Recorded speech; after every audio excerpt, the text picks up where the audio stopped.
Hi, welcome to Conversations with Tim. Thank you for joining us, whether you're joining us live or whether you join us in the on the on-demand version of this. We're grateful for you doing that. So last week we talked about God's will, and so we have a new staff member named John Truax, and John was just began his transition to our church when the virus thing all started, and so it's kind of a mess right now. But so John's on staff, and so part of the way to introduce him to more of our cross church listeners as well as others who are watching, and also just a good conversation for he and I to have. Just we want to talk about God's will, and even like with in his case of in the middle of a move and trying to figure out, is it God's will for my family to move or not God's will for my family to move, and then we think it's God's will for my family to move, and then a virus blows up, and you just got all these things. And so that's kind of was the beginning of this conversation last week.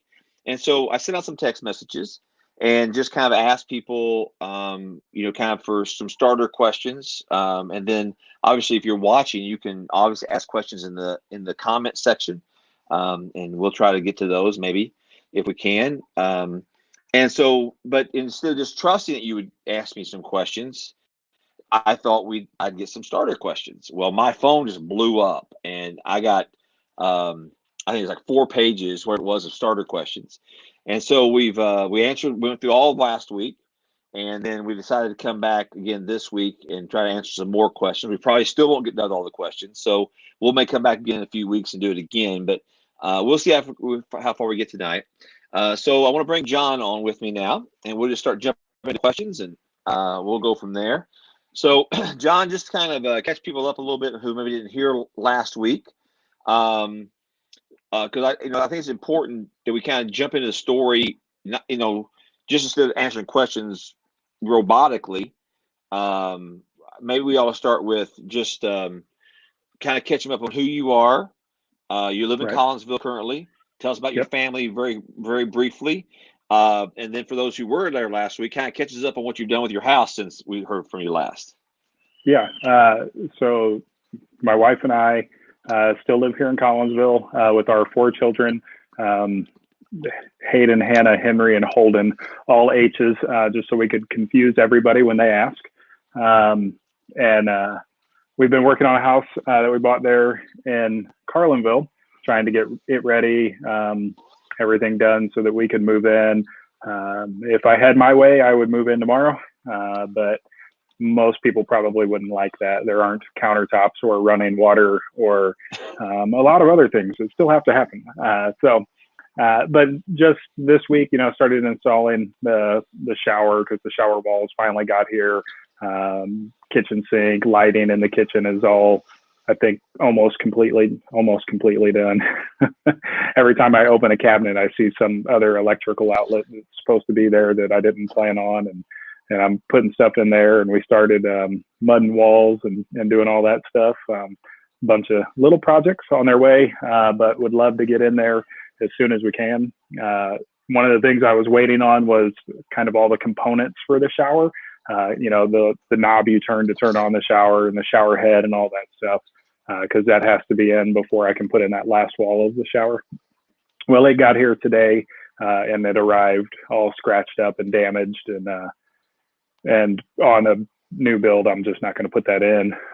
So then we had to run to Menards and get something, because the plan is I would go tomorrow and install that so I can put in the shower wall, so I can hang the rest of the drywall in the bathroom so that it can be taped in mud and sanded and painted, and all the fun stuff that goes with it. So that's kind of where we're at and what's going on, and I'm really looking forward to getting up there. I'm looking forward to getting into Staunton, and getting to know the church family there, getting to know the community better. A lot of things I just can't learn from the internet and through conversations like this. I really need to be with the people and getting to know them. So I'm really looking forward to that. But we just have no idea when that's going to be, because we are right in the middle of a pandemic. So. Yeah. Yeah, a lot. Well, and it kind of the whole God's will thing. It's like It's sometimes it's easy to think it's something's God's will when it's going really smooth, which I'm sure this will all come up in the conversation today. But just because it's going smooth doesn't necessarily mean it's God's will, and just because it's going rough doesn't mean it's not God's will. But so many times people Yeah. get kind of caught up in that kind of stuff. And so, anyway, we had a lot of conversation last week. About half the time was answering questions, and the other half was telling stories, kind of John catching up on his past and where his family's been and just kind of the journey he's been on. And so if you missed last week, then you can go back and you can find that somewhere in the feed or on our Facebook page or website or YouTube or wherever that stuff is at. You can find that stuff and catch up. So Adam, why don't you go ahead and post the first question? We'll just jump right into it. First question is, how do you balance God's will in the middle of a pandemic? And the real part of that is, as in, did God do this to us? So is this something God's doing to us? How do you kind of, so do you want to, I'm going to let you take a shot because you're kind of in the middle of that from a different perspective. You're in the middle of a pandemic like all of us, but you're in the middle of a move. You and your wife are both trying to manage job situations. You got your kids, you're doing the e-learning thing. All that's going on Yep. at the same time. So how would you answer that question? Well, first of all, I want to say praise God that this is the last week of school. Even Hayden, my oldest, he's in high school. This week in school, they're only allowed to turn in schoolwork. They're not getting any new schoolwork. So if they were all caught up, they're done. So Hayden finished the last of his schoolwork today, and he's done. And the rest of the kids will be done on Friday. So praise God for that. But when you look at what's happening in the middle of a pandemic, everything going on, several weeks, I don't even know how many weeks ago. I don't know how long we've been in this. Like today, I knew it was Tuesday, but I didn't know that meant anything. I have completely lost track of what days are what and what it means to be each day. It used to be like, okay, when Saturday comes, it's the weekend. But right. Now that doesn't matter.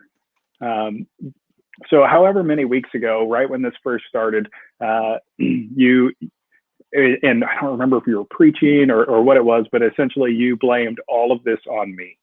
I came on staff and the whole world fell apart. And you were like, it's like Jonah gets on this boat, right?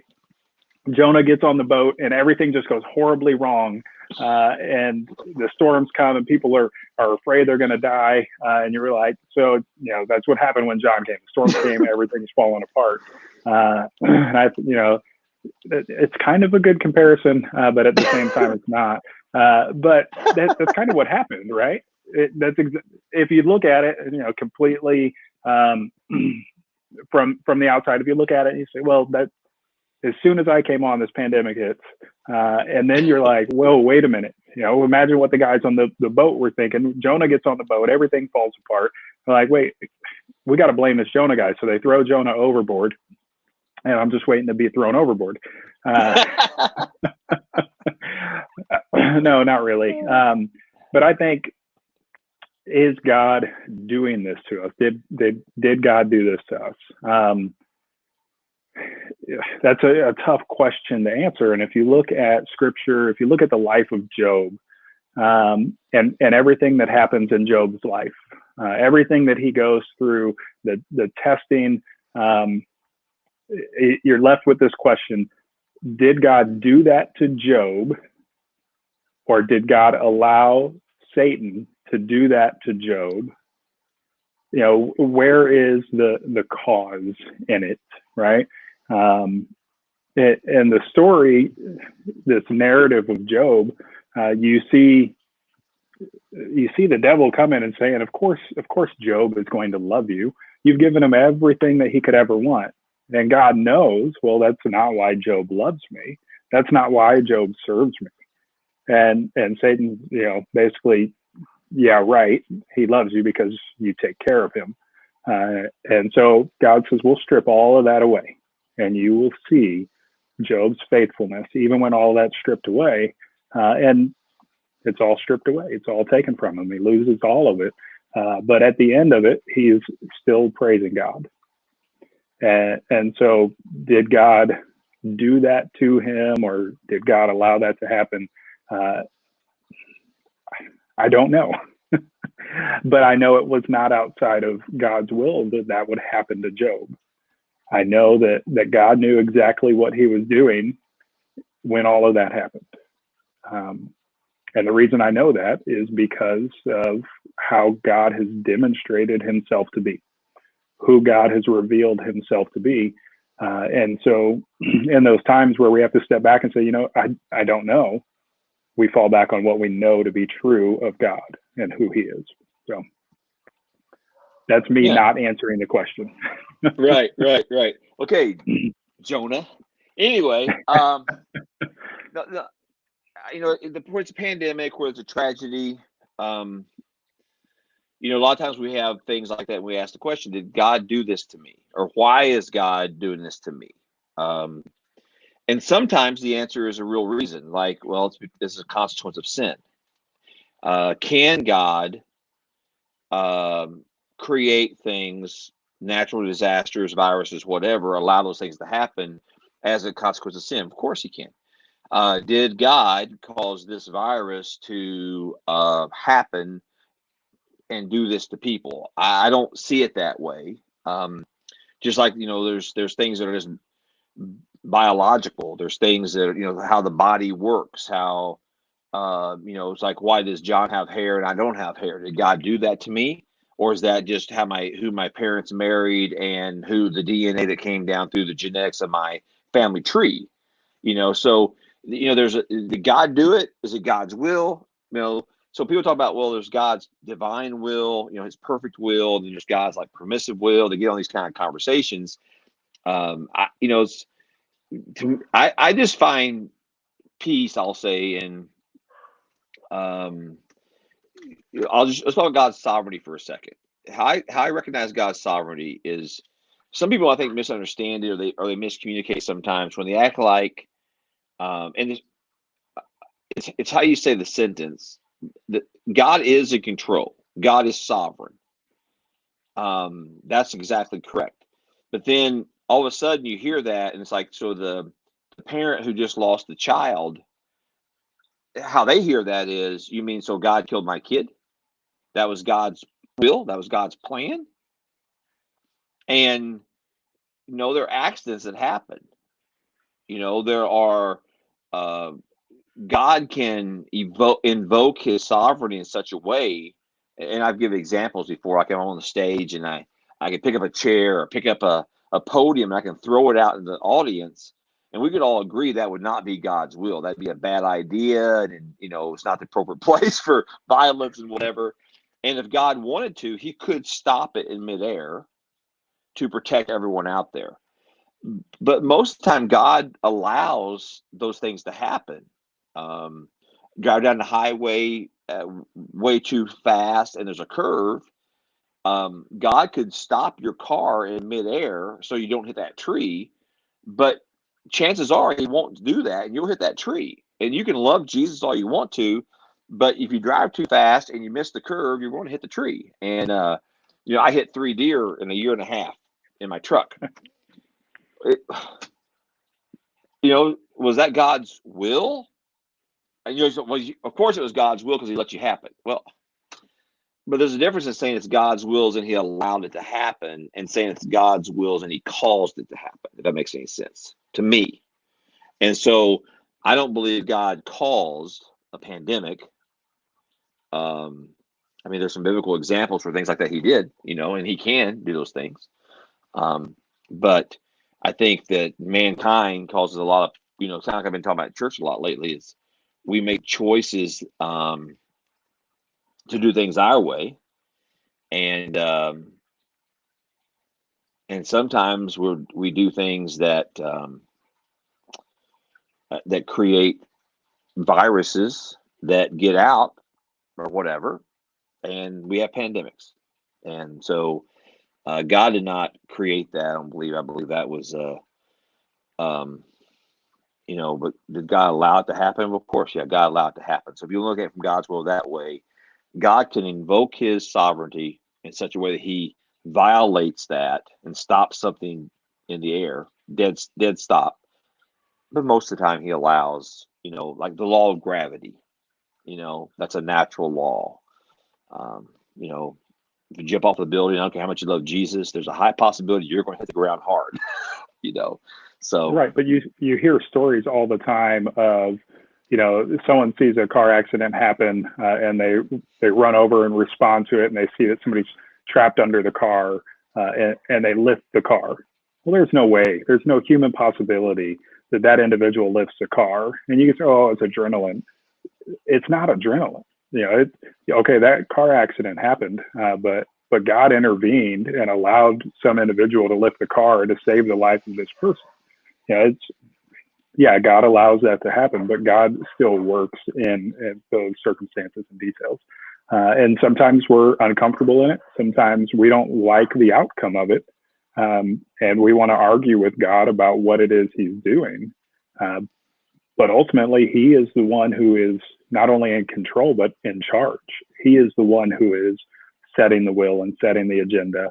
And he's working in that direction. And it's our calling to follow after his will, not to follow after our own will or try to impute our will onto him. Yeah. Well, and if it wasn't that way, there would be no such thing as the need to persevere. The Bible wouldn't say persevere so you become mature and lack nothing, or there wouldn't be verses like, that we should give thanks in all circumstances. It'd be like, well, all circumstances would be great, because sometimes circumstances are not great. And it's like, even in the midst of hardship, God wants us to make choices that are part of his will, that we can walk out his will even in those kind of times. So, all right, Al, go to the next question. Will I be comfortable if I'm in the middle of God's will? I loved this question because it's just really very easy to say no. You will not be comfortable in the middle of God's will, and I feel like it follows the question we were just discussing very well, because I think very few of us are comfortable where we're at right now. Yeah. But I think very few of us are stepping back and going, well, I'm not comfortable in this, and so this must not be God's will. Right. I think the word I would the answer is that's correct. No, you won't be comfortable, but there's a difference in I can have peace and not be comfortable at the same time. To me, the word is peace. If you ask me, do I have peace? Yes, the answer, you have peace. Your flesh may get stirred up and you may have to work through some issues, but if you're where God wants you to be, you're going to have peace, even though you don't feel comfortable. But you're not going to be comfortable, when you're going through stuff that stretches you. Sometimes it's against the current. It's like, well, like I just mentioned, the whole perseverance piece. Count it pure joy when you engage all this, trials and tribulations, because it's the process of perseverance. Or how Paul says it in Romans is that he calls it suffering. It's really the word failure, but we should embrace suffering because it develops character. Which is the same thing as perseverance develops maturity. It's the suffering develops character, and the character is what gives us hope, and hope doesn't let us down.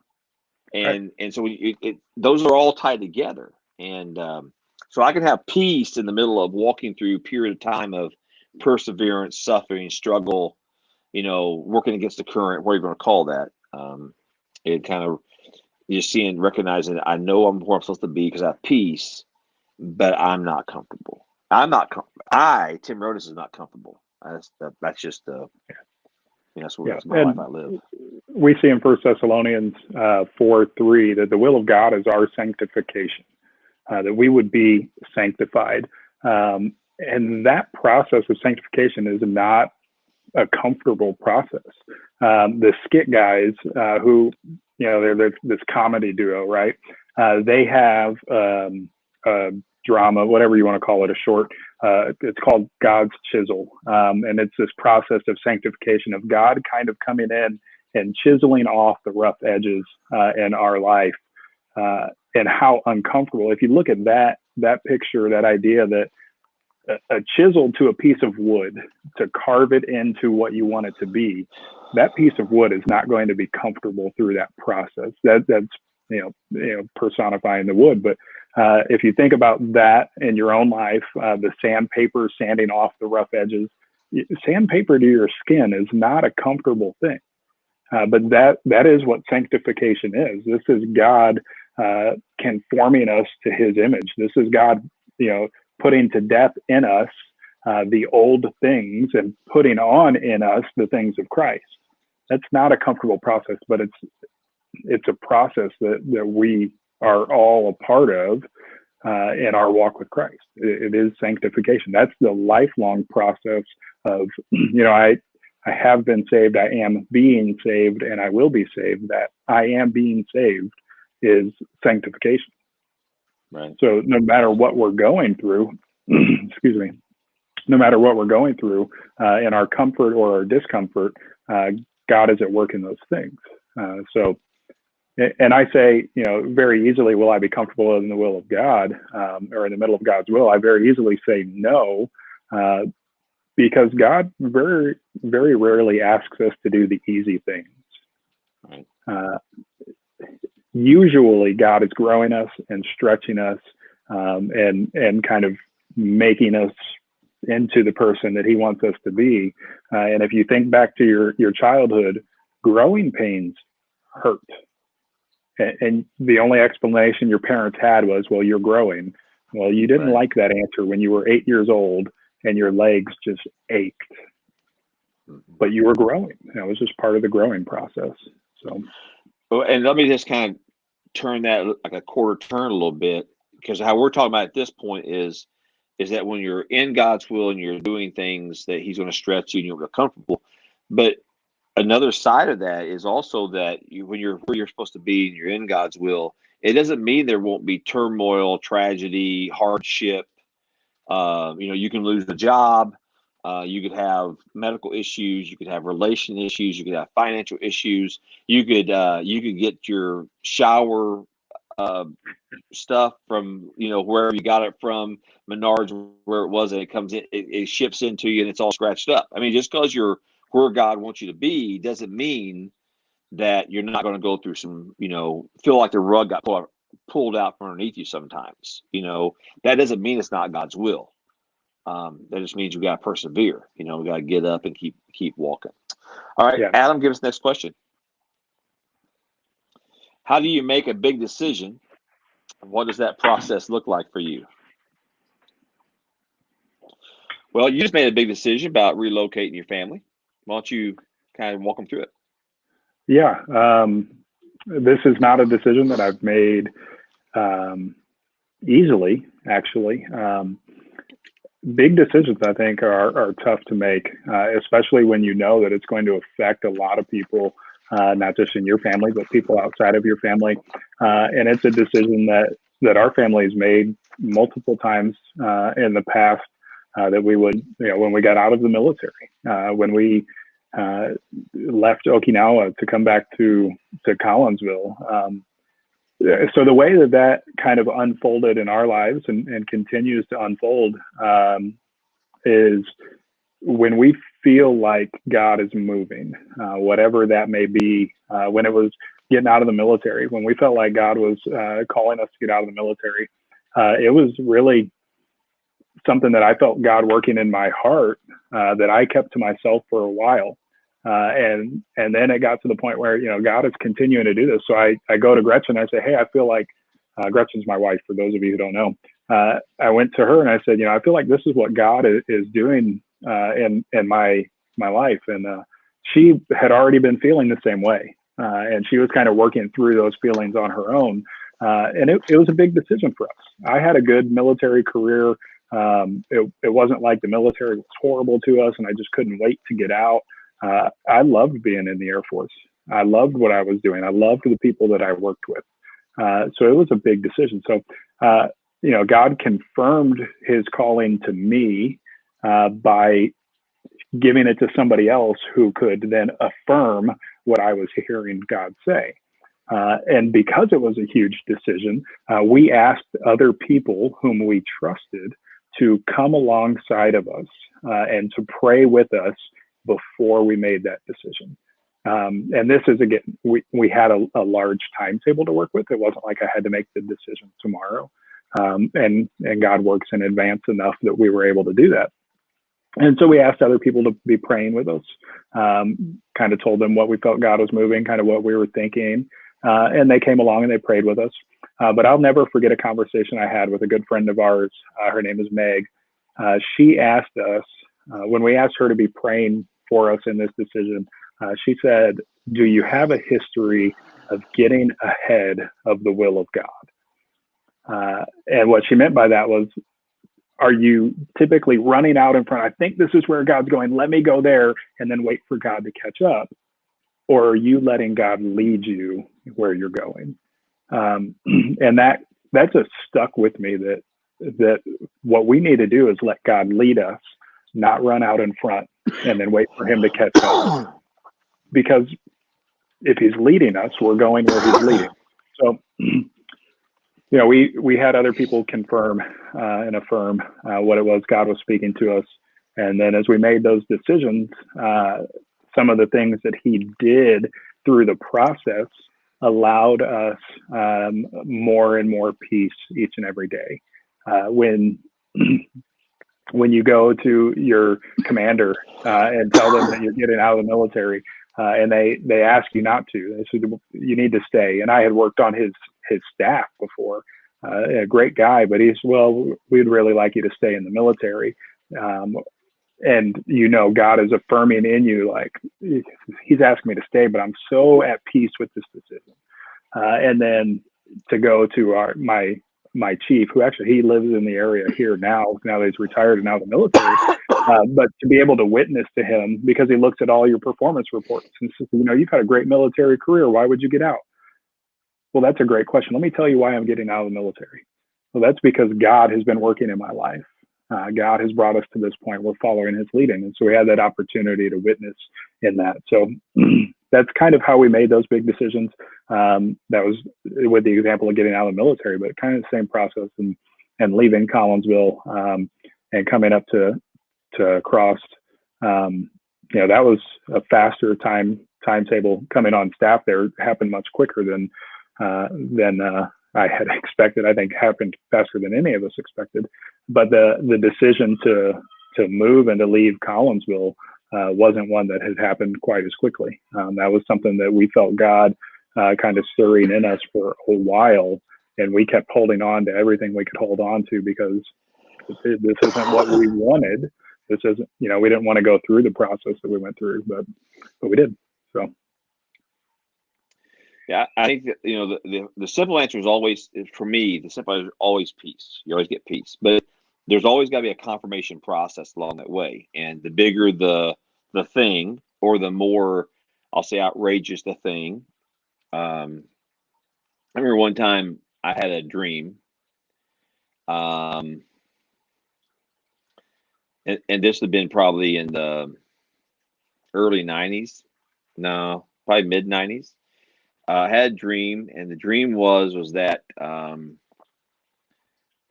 it maybe wasn't a dream, maybe it was just I was thinking quasi asleep, what are you gonna call it? But it wasn't so much I had a dream as in a picture, as more as I had thoughts. And what I knew in my thinking is that I was supposed to do preacher revival at my dad's church. My dad's a pastor, this didn't know. Preacher revival at my dad's church. And I was supposed to take certain people with me and do certain things. I had this very detailed, very structured plan laid out, and all this stuff was supposed to happen. And I thought that was kind of crazy. And I didn't call my dad the next morning and say, "Oh, Dad, by the way, guess what?" I thought, well, if that's God, then God needs to tell my dad that, and then I'll wait. And I didn't say a word to any, And then, I don't know, a couple weeks later, in a very short period of time, my dad calls me and says, "Hey, I have a question." I said, "Yeah." He goes, "Would you come preach revival at church next, summer, where it was?" I said, "Yeah." And he said, "Well, don't you want to pray about it?" I said, "Nope." He said, "Well, I got more." I said, "Okay." He said, he started laying, and everything he said were things I'd already felt that in my heart in that dream or whatever. And so God already prepared me.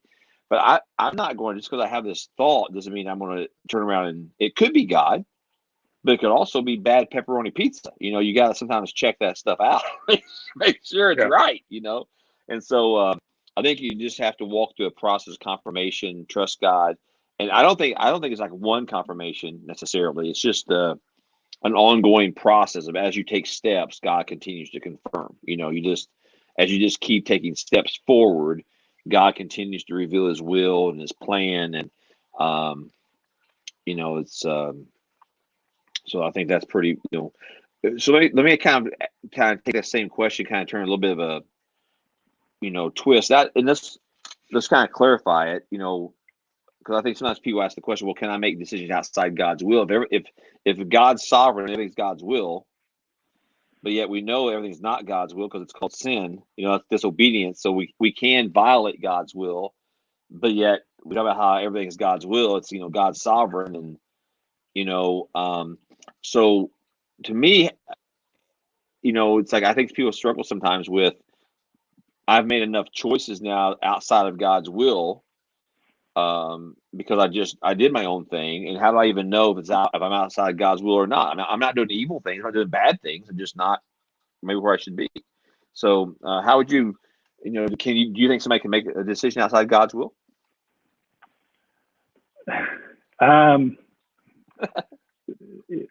Yeah, just keep it easy, right? And lighthearted.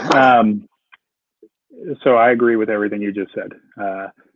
God is sovereign. God knows what it is we are going to do, and has laid out for us good works that we would walk in them. And I think it's the picture that you see in Ephesians 2 is Paul paints this picture that God has these good works laid out that we would walk in them. I think that paints the picture that it is possible that we would not walk in the good works that God has laid out for us to do. So can you make a decision that's apart from what God's will is? I don't know that there's a simple yes or no answer to it. But I think God knows the decisions we're going to make. And we have fresh mercies every day. And so when we do make those decisions, as you said, it is sin to live outside of God's will. But when that happens, we know that we have His grace to fall back on. But that doesn't give us free rein to sin freely and say, okay, well, as Paul says it, where sin abounds, grace abounds. Paul comes right back and says, by no means. We shouldn't do what we know that we shouldn't do. We need to do what we know that we should do. But Paul clearly explains, and I think it's Romans 6, that he says, why do I do the things I know I shouldn't do? Paul struggles. Is it God's will that Paul struggles with this sin? Well, it's not God's will that anyone would perish. Therefore, it's not God's will that anyone would sin, but it's still possible to sin. So can you? Yes, you can go the wrong direction. You can sin. However, God is still at work in that, and He is going to draw you back in and bring you to repentance. So, your life might fall apart in it. Your life might be blessed in it. Satan may come along and say, hey, you've stepped the wrong way. I'm going to give you this promotion at work so that you continue to walk in that direction. All the while, God is calling you back to Him. We talked about that a little bit last week of just because you're being blessed in something does not mean that is God's will for you. That it doesn't mean that's what you should be doing. So I think we have to know the heart of God and follow that. I think sometimes, when we try to answer questions like this, it depends on, if we're talking theologically, so we're having a theological discussion and, we're trying to talk about big terms, what the Bible says about this and that and the other, that's one kind of conversation. When we're talking practically speaking, I think sometimes we can confuse people with God's will and not God's will. It's like, is it God's will or not God's will? And we're talking about variations of God's will, God's grand will, God's permissive will, God's divine will, all these different kind of versions of God's will. And I think people get confused by that sometimes. And at the end of the day, I don't think does God operate in our, we sin, we choose, God knows, and God's drawing us to himself. That's all true. That's all true. But it's not God's will that we choose sin. God didn't say, my will for you today is you choose against me. That God would never say that. Now, theologically speaking, that does fit in a certain context of how we explain God's will.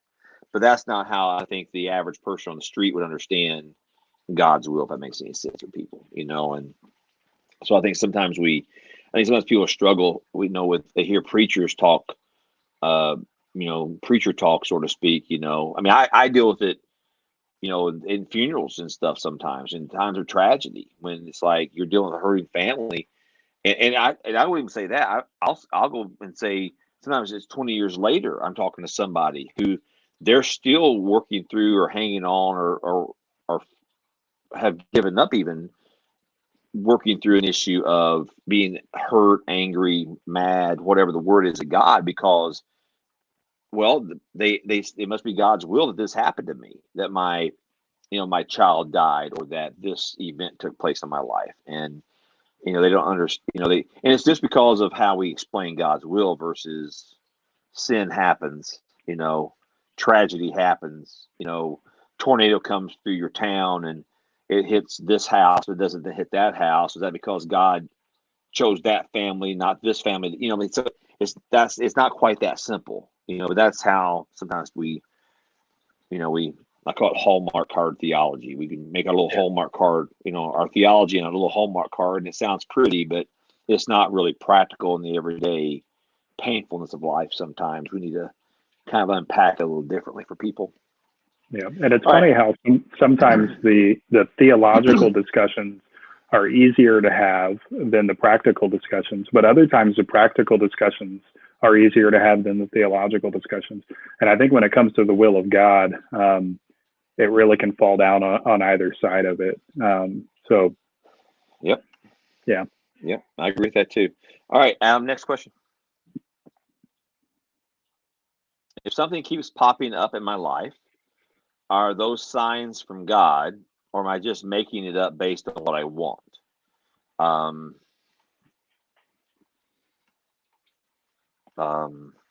So, do you know what geocaching is? Yeah. Okay, so for people who don't know geocaching, not that old. Well, it's not really a popular, I don't know, sport, activity, whatever you want to call it.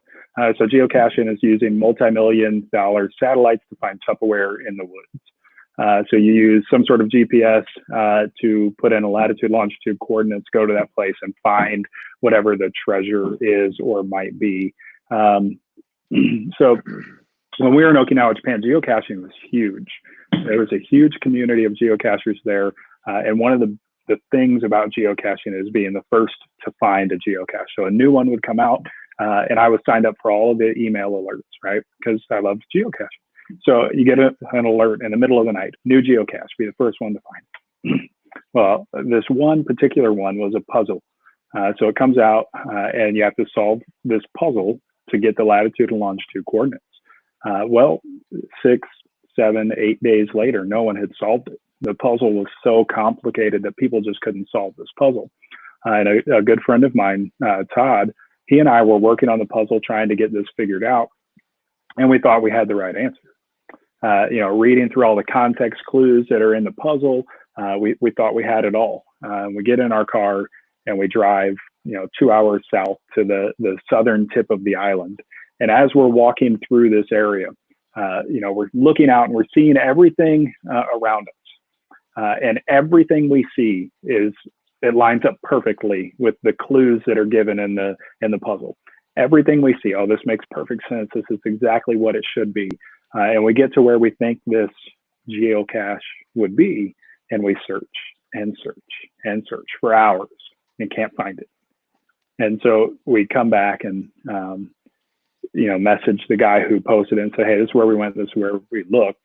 And he said, you were not in the right spot. But everything we saw confirmed, oh, you're in the right spot. This is exactly where you need to be. And what it turned out being was we saw what we wanted to see. we so badly wanted to be in the right spot. We so badly wanted to be the first one to find this geocache that everything that we looked at reminded us of the puzzle, but it wasn't even close. And when we eventually went to where the geocache was after the puzzle was solved, like, oh man, this makes so much more sense than where we were. But we saw what we wanted to see. And I think in our lives, we'll do that same thing. We'll be going through something and something will happen and we'll say, this is obviously where God wants me because he has given me this sign. He has affirmed this in this way. But a lot of times we do that having already made up our mind. You know, we put on our blinders. We're only going to see what we want to see. And we're looking for that. And so we end up either not where we're supposed to be, or we end up, you know, walking in the wrong direction. And sometimes we end up right exactly where God intends us to be. But we have to look at what we're seeing and compare it to what God has revealed to us in his word, what we know of God to be true, to affirm where it is he's calling us. Yeah, it's you know, Satan can come as an angel of light as well, you know, and so sometimes things that look a certain way aren't always, you know, true. And for whatever reason, our brains are crazy and what they can do. And sometimes you get yourself in this place where you just, like you said, it's not just you saw that and the clues and what you saw around you. But we can see that in life. Everything lines up with this thing. You read a Bible verse, and that Bible verse, it lines up with what you thought. And all of a sudden, these pieces and something got said and something got done. And then you run through this filter system of yours, and everything's matching up to be God's will.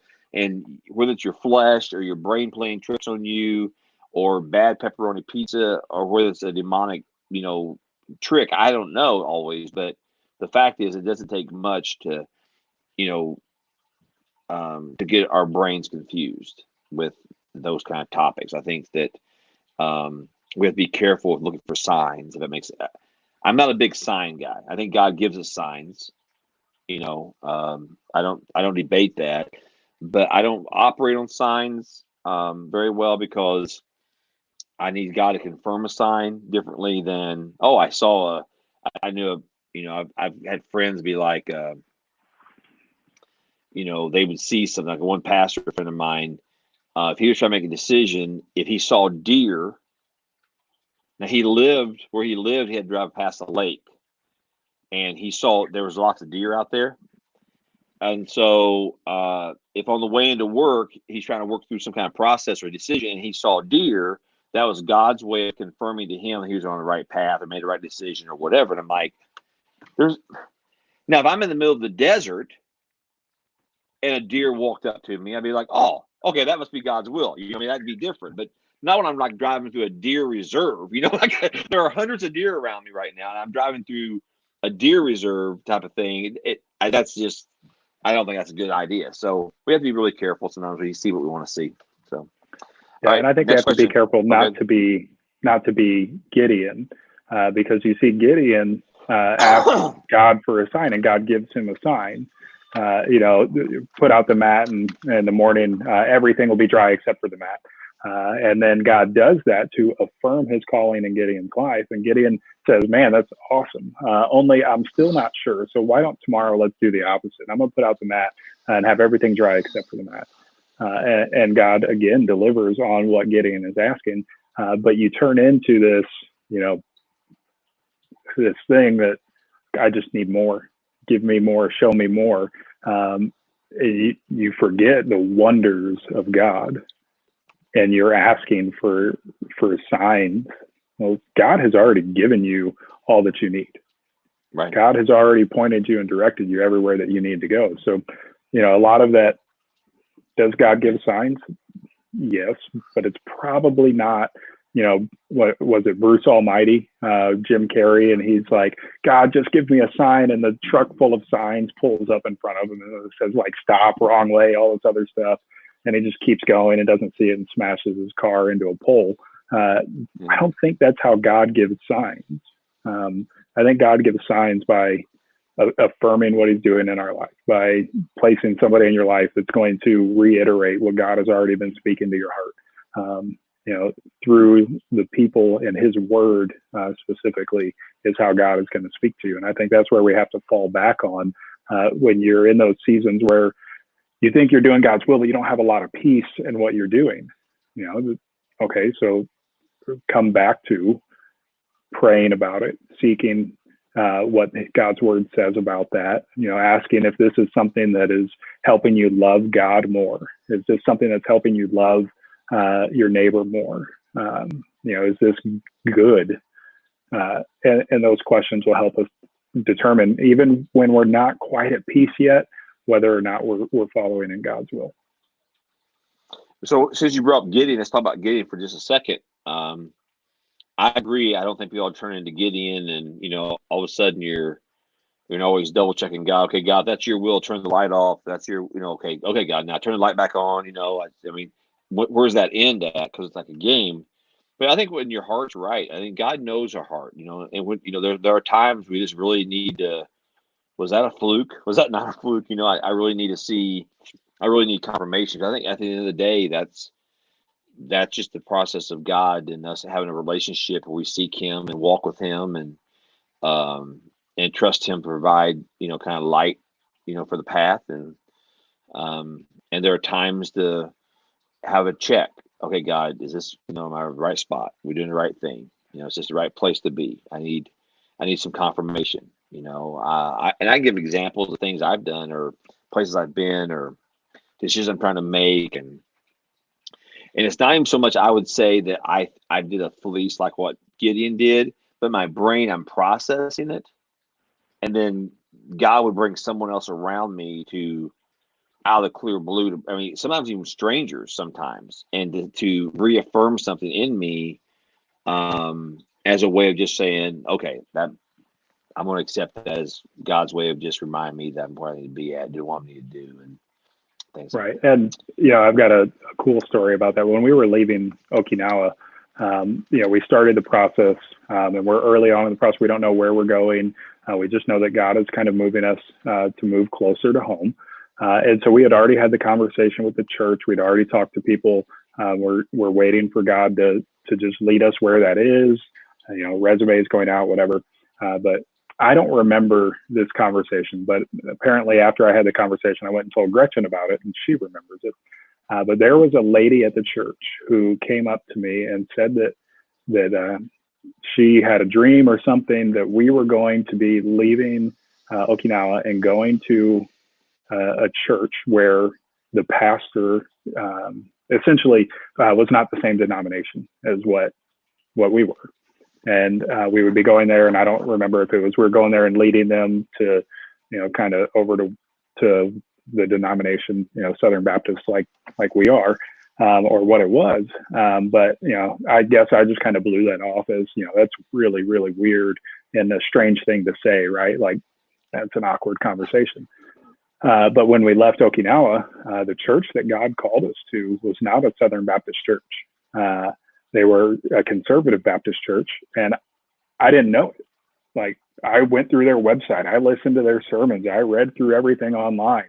Like I learned everything I could learn about that church and did not know that they were not a Southern Baptist church until we were there in view of call. And we're like, kind of blown back by this.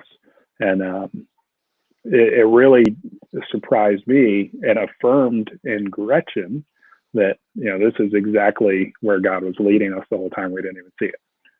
So. Yeah, it's always cool when those things happen. And maybe that's more God's way of just communicating to Gretchen than to you, clearly, Yeah. She did not want to move close to home. Yeah. This is not, she didn't want to move back to Collinsville, back around O'Fallon area. She'd have much rather been at the beach somewhere. So it is definitely what God needed to do in her life so that we would end up where he wanted us. Yeah, that's funny. Somehow God, but that's an example how God, it's like God individualizes all those stories. There's so many little intricate, details. I could tell, okay, like this is this would be dumb for people. It's okay. It's not dumb for me. Okay. And if you're an athlete, if you played very long in sports, this won't be dumb for you. But if you're not, then just be dumb. But as an athlete, your number is kind of, you get partial to a certain number. Okay. So I had, I played multiple sports and I had different numbers in most of my sports because my football number was 26. Okay. And so I had that, um, I got to pick that when I was a sophomore, and the seniors picked and the juniors picked, and so there's these numbers, so all the numbers are, here's what's left. There's a 26, and at that time, a guy named Preston Pearson played for the Dallas Cowboys. He's like a third down back, and so I liked him, and I thought he's kind of cool. So I picked 26. That was it. Well, 26 became my number. I was 26 all the way through college, and it was my number. So, you get out of college, you don't wear clothes and say you're with your number on them anymore, but it's always kind of my deal. It's my number. And so I'm getting ready to move or, process leaving. And I tell a story about how, trying to see where God wants to go and that kind of stuff. And there was lots of pieces to the confirmation process and, what we did and didn't do, and conversations we had and all the different things that took place. And another thing that happened to me that will make sense to the story is that, so when in John chapter 4, Jesus went to see the woman at the well. And so how the story goes, how it reads is that the terminology is Jesus must needs go. And so there's like a double emphasis, must needs. It's not good English, but that's how it's written in the Greek. And it was like this really, it's like saying Jesus had to go through Samaria because there's this divine appointment with this woman at the well. Okay. So I don't know where I heard that in college. I think my evangelism professor taught that, Jack Stanton, back, probably in the 80s. And, and he was just driving home this need for evangelism and how God has these divine appointments, and it resonated with me. And okay, now, so here we are all these years later. I'm working through this process. I'm looking for kind of I've already pretty much decided, I think it's God's will that I come to Carlinville, to this church. And I don't need, I don't know. Let's just say I need an icing on the cake, or I need somebody to cross a T or dot an I for me. I just need a final piece, right? And I had to send a letter or something in an envelope, and I had to write the church's address down. Okay. So I wrote the church's address down. At the time, the church was named, it's Cross Church now. At the time, it was named Carlinville Southern Baptist Church. And so I wrote the address out, and 192-453 Hurricane Drive, Carlinville, Illinois. And the zip code is 62626. Now, that don't mean a hill of beans to anybody else. Okay.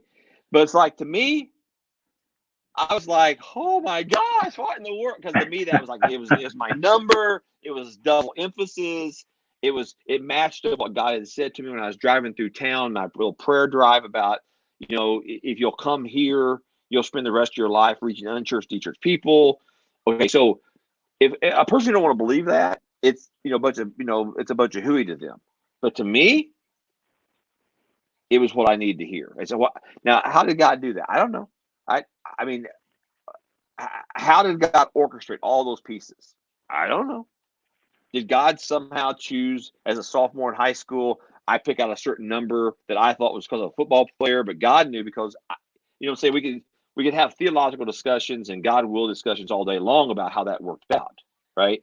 What I know is that on that given day, all those things came together in one little moment that meant a lot to me. And so when the journey's been hard for me, I remember those moments, and so here you are in Japan, and some woman comes up, says something to you that you really don't care a beans about, but it was exactly what your wife needed to hear. And as you're going through your journey, that may have been a deal breaker for you, technically speaking, and you were almost oblivious to it as you went through your homework. You're almost oblivious to it, but yet that was that one little piece. That was the I on the, that was the dot on the I or the cross on the T that your wife needed to have peace. Those things, God's just cool that way. I mean, there's countless stories you could tell about little things God does in the lives of people that I think are just amazing. Well, we run out of time again. We got about 5 minutes, I guess. We got lots more to talk about. We won't do this again next week, but we'll have to come back around, and we got a lot more questions to talk about. We still have another a page and a third or so of questions that have come in. So we got a lot of questions to talk about. Anything you want to share, John, before we wrap up? I don't know. One of the things that you said in Sunday's sermon, I think, has really kind of stuck with me. And I'd love to see a lot of the congregation, a lot of the church, not just in Carlinville or Staunton or Heddick, but the church at large kind of take this on. You talked about, civil disobedience, whatever, but inviting people over to your home right now and joining you in your house for church. And we're looking, how can we invite people in at this time? I think that is an amazing way to do it right now. Invite your neighbor to come over and serve them coffee and enjoy church with them. Sing the worship songs, hear the word together, talk with them about what it is that you're hearing in the sermon. I would love, love, love to see the church grow through these small little house churches. And who knows, maybe this is what God is working right now in your life to plant a life group, that, something that's going to grow into a life group where you have filled your home with unchurched and dechurched people who are going to continue to come to church in your house, even when we're back to normal. Okay, now it's not going to be on Sunday morning. They'll go to church in the building, but you continue with a life group, continue to study the word with them. I think that would be a really, really cool story at the end of all of this, of this is what God did in this time. So I could see, it's all how you look at we can only meet in groups of 10. Yeah, but think what you can do with groups of 10. A couple of families get together, 2 or 3 families get together, have church together in the morning. I mean, God could use something like that to do some amazing things. You just don't even know. So, I'm a glasses half full guy, not a glasses half empty guy, and I tend to believe that God always has a plan, and whatever that plan is, I think our job is to find that. And so, I'm glad that kind of resonated with you, man. It's something we ought to push a little more and pray about, and how we can kind of implement that in our church, and maybe some people who are watching tonight may can do that before Sunday, even just think about people they can invite in, and just share the gospel with them, let them hear the service and kind of unpack that and talk about that, and I think that'd be a great thing. So yeah, well, there's John, no better series to be doing right now, where you're sharing the gospel at the beginning of every message with the 3 circles. And everyone's heard it enough that if somebody had a question like, what in the world is he talking about? They could pull out their cocktail napkin and do it right there. It's perfect. Yeah. It's got, they don't understand, they'll be able to repeat it by now, right? Yeah. All right. Well, thanks, John, for being with me tonight. Thank you for those who are watching and those who watch later in the week. Thank you for conversation, Tim. If you have some ideas, if you'd like to have me have conversations with in the upcoming weeks, I got a list of people I'm going to be contacting. But if you have some ideas of people you'd like me to engage, you can email me at tim@thecrossmatters.org, or if you have my cell phone number, go ahead and text me, and we'll try to get those people scheduled too. So, John, have a good night, brother. Thank Yeah, you. good See night. you, rest of you guys. Bye bye.